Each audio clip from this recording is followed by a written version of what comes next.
Hi dears, എല്ലാവർക്കും എന്നാനി ക്രിയേഷൻസിൻ്റെ പുതിയൊരു എപ്പിസോഡിലേക്ക് വീണ്ടും സ്വാഗതം. ഇന്ന് ഞാൻ വന്നിരിക്കുന്നത് നമ്മുടെ ബിഗിനേഴ്സിന് വേണ്ടിയിട്ടുള്ള വീഡിയോ ആയിട്ടാണ്. ഞാൻ അവസാനം വിട്ട് വീഡിയോസിൽ ഞാൻ പറഞ്ഞിട്ടുണ്ടായിരുന്നു, ഇനിയൊരു വീഡിയോ നമ്മൾ സ്റ്റാർട്ട് ചെയ്യുന്നത് ബിഗിനേഴ്സിന് എങ്ങനെ സ്റ്റിച്ചിങ് തുടങ്ങാം എന്നുള്ളതിനെ കുറിച്ചുള്ളൊരു സീരീസ് ആയിട്ടാണ് ഞാൻ വരുന്നതെന്ന്. അപ്പോൾ നമ്മൾ ആ സീരീസ് ഇന്ന് മുതൽ സ്റ്റാർട്ട് ചെയ്യുകയാണ്. അപ്പോൾ ഈ സീരീസിന് ഒരു പേര് കൊടുക്കണ്ടേ? അപ്പോൾ പേര് ഞാൻ ഒരുപാട് ആലോചിച്ച്, അപ്പോൾ എനിക്ക് അവസാനം വന്ന വീഡിയോസിൽ ഒരു കമൻറ്റ് ഉണ്ടായിരുന്നു. ആ കമൻറ്റ് കണ്ടപ്പോഴാണ് ഈ സീരീസിന് ഈ പേര് കൊടുക്കാം എന്ന് വിചാരിച്ചത്. അപ്പോൾ നമ്മുടെ ഈ സീരീസിൻ്റെ പേര് പൂജ്യത്തിൽ നിന്നും ആരംഭം. അതായത് ഒന്നും അറിയാത്ത ബിഗിനേഴ്സിന് എങ്ങനെ സ്റ്റിച്ചിങ് ചെയ്യാം എന്നതിനാണ് നമ്മൾ ഈ സീരീസ് സ്റ്റാർട്ട് ചെയ്യുന്നത്. അപ്പോൾ എന്തുകൊണ്ട് പൂജ്യത്തിൽ നിന്നായിക്കൂടാ? ഓക്കെ, അപ്പോൾ എല്ലാവരും ഈ സീരീസ് കാണുക, എന്നെ സപ്പോർട്ട് ചെയ്യുക. അപ്പോൾ നമുക്ക് വേഗം തന്നെ വീഡിയോയിലേക്ക് പോകാം.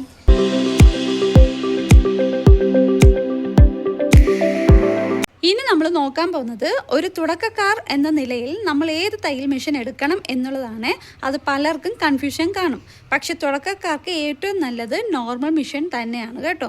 ഇതേപോലെ നോർമൽ മെഷീനാണ് നമുക്ക് തുടക്കക്കാർക്ക് ബിഗിനേഴ്സിന് ഏറ്റവും എളുപ്പവും അനുയോജ്യവുമായത്. മാർക്കറ്റിൽ ഒരുപാട് തരം തയ്യൽ മെഷീൻസ് അവൈലബിൾ ആണ്.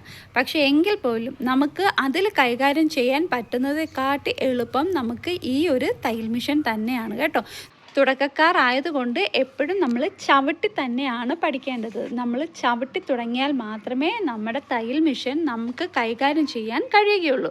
മോട്ടറൊക്കെ ഉള്ളതുകൊണ്ട് ജസ്റ്റ് ഒന്ന് കാല് വെച്ച് ഒന്ന് പ്രസ് ചെയ്ത് കൊടുത്താൽ കറങ്ങും. പക്ഷേ അത് നമ്മുടെ കൈക്ക് എളുപ്പമായിരിക്കത്തില്ല. സ്പീഡ് കൊണ്ട് നമ്മുടെ സ്റ്റിച്ചിങ് കറക്റ്റായിട്ട് വരണമെന്നില്ല.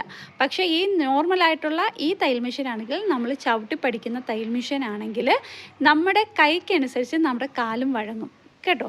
അപ്പം നമുക്കൊരു തഴക്കവും പഴക്കവും വരണമെങ്കിൽ ഇതുപോലത്തെ സാധാ നോർമൽ തയ്യൽ മെഷീൻ തന്നെയാണ് ഏറ്റവും അനുയോജ്യം. ഇനി നമുക്ക് നമ്മുടെ ഈ തയ്യൽ മെഷീൻ എങ്ങനെ നമ്മുടെ കൈപ്പിടിയിൽ ഒതുക്കാം എന്ന് നോക്കാം. ഒതുക്കാം എന്ന് പറയുമ്പോഴത്തേക്കും എന്താ നിങ്ങൾ ഉദ്ദേശിക്കുന്നതെന്ന്, ഞാൻ ഉദ്ദേശിക്കുന്നത് വേറൊന്നുമല്ല, നമുക്ക് ഈ തയ്യൽ മെഷീൻ എങ്ങനെ കൈകാര്യം ചെയ്തെടുക്കാം എന്നുള്ളതാണ്. കാരണം എല്ലാവർക്കും ഒരു തോന്നലുണ്ട്, തയ്യൽ മെഷീൻ ഒന്ന് കറക്കി ഒന്ന് ചവിട്ടിയാൽ അങ്ങ് തയ്ച്ചു പോകാം എന്നൊന്നൊക്കെ. പക്ഷേ അങ്ങനെയൊന്നുമല്ല കേട്ടോ. ഇത് വളരെ പണിപ്പെട്ട പാടാണ്. നമ്മൾ കാണുന്ന പോലെ അത്ര എളുപ്പ പരിപാടിയൊന്നും അല്ല കേട്ടോ ഈ തയ്യൽ എന്ന് പറഞ്ഞ് ഇത് പാടാണെന്നും അർത്ഥമില്ല. പക്ഷേ ഈ ആദ്യമായിട്ട് ചവിട്ടുന്നവർക്ക് ഇത് പാട് തന്നെയാണ് കേട്ടോ. പാടാണെങ്കിലും നമുക്കിത് പ്രാക്ടീസ് കൊണ്ട് നേരെയാക്കാവുന്നതേ ഉള്ളൂ.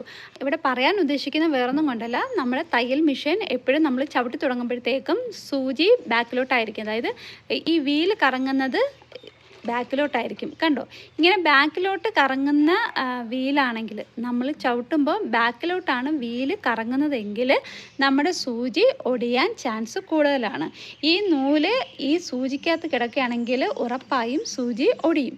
പക്ഷേ നമ്മൾ ആദ്യമായിട്ടുള്ള തുടക്കക്കാരാണ്, ആദ്യമായിട്ടാണ് തയ്യൽ മെഷീനിൽ കാല് വെക്കുന്നത് എന്നുള്ളവർ തീർച്ചയായും ഈ നൂലും സൂചിയൊക്കെ ഊരി മാറ്റിയതിന് ശേഷമായിരിക്കണം നിങ്ങൾ ചവിട്ടി പ്രാക്ടീസ് ചെയ്യാനായിട്ട് കേട്ടോ. അപ്പോൾ എന്നാൽ മാത്രമേ നമുക്ക് നമ്മുടെ ബഡ്ജറ്റിൽ ഒതുങ്ങുള്ളൂ. അല്ലെങ്കിൽ സൂചി എപ്പോഴും ഒടിയുകയും ചെയ്യും, നിങ്ങൾ മേടിച്ചുകൊണ്ടിരിക്കുകയും ചെയ്യണം. ഓക്കെ, അപ്പം ഞാൻ എങ്ങനെ നമ്മുടെ തയ്യൽ മെഷീൻ ചവിട്ടേണ്ടതെന്ന് കാണിച്ചു തരാം. നമ്മൾ എപ്പോഴും വീല് ഫ്രണ്ടിലോട്ടായിരിക്കണം നമ്മൾ കറക്കേണ്ടത്. ജസ്റ്റ് നമ്മുടെ വീല് ഫ്രണ്ടിലോട്ടൊന്ന് കറക്കി കൊടുക്കുക.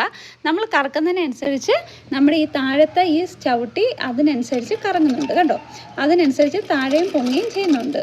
ഇപ്പം ഞാൻ ഫ്രണ്ടിലോട്ട് വീല് കറക്കുകയാണ്. വീല് കറക്കുന്നതിനനുസരിച്ച് എൻ്റെ കാൽപാദം താഴോട്ട്, അതായത് ഫ്രണ്ടിലത്തെ ഭാഗം താഴോട്ടാണ് പോകുന്നത്. മനസ്സിലായോ? അപ്പോൾ താഴെ ഒന്ന് പ്രസ് ചെയ്ത് കൊടുക്കുകയാണെങ്കിൽ ഇത് കറങ്ങിക്കോളും. കണ്ടോ, മനസ്സിലായി? ഇപ്പം ഞാൻ സ്റ്റോപ്പ് ചെയ്യുന്നു.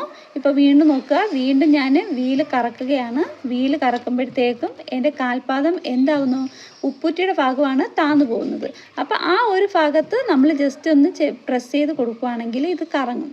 കണ്ടോ, ഞാൻ ഫ്രണ്ടിലോട്ടാണ് എനിക്ക് മൂവ്മെൻറ്റ് വന്നത്. അപ്പോൾ ഞാൻ പ്രസ് ചെയ്ത് കൊടുക്കുന്നതിനനുസരിച്ച് എനിക്കിത് മൂവ് ആവുന്നുണ്ട്.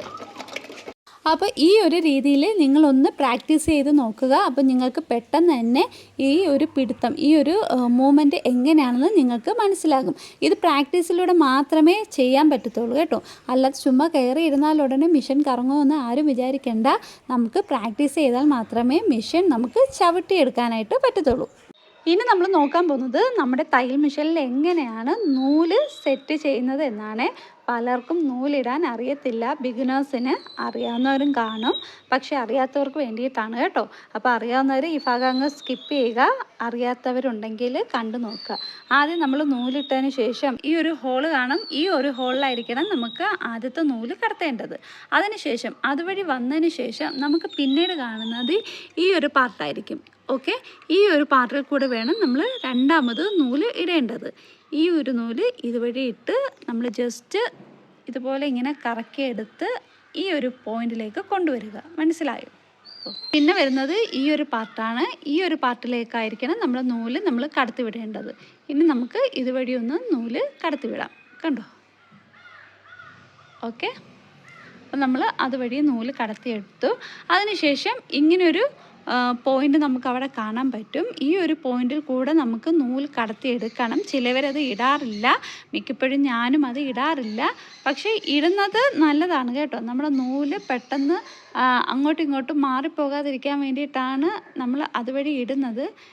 ജസ്റ്റ് പുതിയ മെഷീനാണെങ്കിൽ പെട്ടെന്ന് കയറും, പക്ഷേ എനിക്ക് അവിടെ ഒരു ചെറിയൊരു തടസ്സമുണ്ട്. അതുകൊണ്ടാണ് ഞാൻ പലപ്പോഴും അത് ഇടാത്തത്. നമുക്ക് ഇതുവഴി ഇങ്ങനെ ഇട്ട് കൊടുക്കും. അതിനുശേഷം നമ്മൾ ഇടുന്നത് ഈ ഒരു ഭാഗം കണ്ടോ, ആ ഒരു ഭാഗത്ത് ഇട്ട് കൊടുക്കാൻ പലർക്കും മടിയാണ് കേട്ടോ. പക്ഷേ ആ ഒരു ഭാഗത്തേക്ക് നമ്മൾ ഇട്ട് കൊടുക്കുകയാണെങ്കിൽ നമ്മുടെ നൂല് പെട്ടെന്ന് പൊട്ടിപ്പോകാൻ ചാൻസ് കുറവാണ് കേട്ടോ. അപ്പോൾ അതുവഴി ഇട്ടതിന് ശേഷം വേണം അവസാനമായിട്ട് നമ്മുടെ സൂചിയിലേക്ക് ഈ നൂല് കോർക്കേണ്ടത്. ഇനി നമുക്ക് തയ്യൽ മെഷീൻ്റെ കൂടെ ആവശ്യമായ കുറച്ച് കാര്യങ്ങളൊന്ന് നോക്കാം. ഒരു ടേപ്പ് വേണം, ഒരു കത്രിക വേണം, ഒരു ചോക്ക് വേണം, ഒരു സ്കെയിൽ വേണം. ഇത്ര മാത്രമേ നമുക്ക് ബിഗിനേഴ്സായ നമുക്ക് ഇപ്പോൾ ആവശ്യമുള്ളൂ. ഒരുപാട് കാര്യങ്ങളുണ്ട്, പക്ഷെ അതൊന്നും നമുക്കിപ്പോൾ വേണ്ട. നമുക്കിപ്പോൾ ഇത്രയും സാധനങ്ങൾ മാത്രം മതി. അപ്പം നമ്മൾ നമ്മുടെ സീരീസിൻ്റെ ഫസ്റ്റ് എപ്പിസോഡ് ഇവിടെ നിർത്തുകയാണ്. ഒരു തയ്യൽ മെഷീൻ എങ്ങനെ കൈകാര്യം ചെയ്യാം എന്നുള്ളതിനെ കുറിച്ചാണ് നമ്മൾ ഈ എപ്പിസോഡിൽ നോക്കിയത്.